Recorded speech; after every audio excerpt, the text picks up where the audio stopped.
मैंने sine theta लिखा है। साइन थीटा में आप कंफ्यूज मत होना, sine theta doesn't mean sine multiplied by theta, है ना।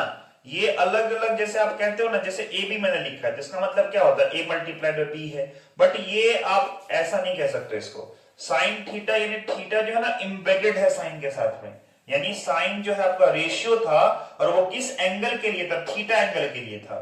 तो कोई भी रेशियो थीटा एंगल को, यानी ये आपको डिफाइन कहता है, ये कहता है कि sine is a ratio for angle theta, for angle theta. तो इस चीज को आप याद रखो, ठीक है। तो इसका मतलब ये नहीं हुआ कि साइन मल्टीप्लाइड बाय थीटा, ये अलग चीज है और ये अलग चीज है, ठीक है। अब इसी तरीके से मैंने cos थीटा लिखा है, तो इसका मतलब ये मत समझ लेना कि cos थीटा का मतलब cos मल्टीप्लाइड बाय थीटा, नहीं, बिल्कुल ये गलत है।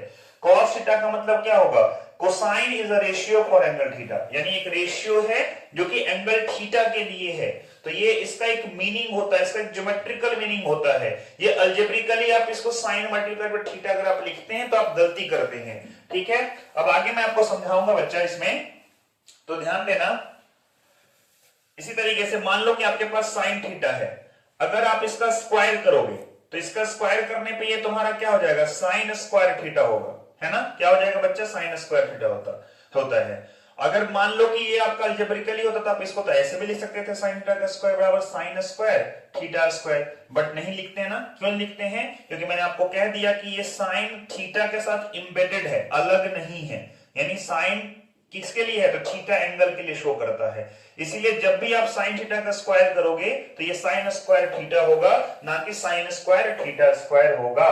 ये चीज आप ध्यान में रखना, ठीक। तो आप देखिए मैं आपको अगला इसी पे कॉन्सेप्ट दे रहा हूं।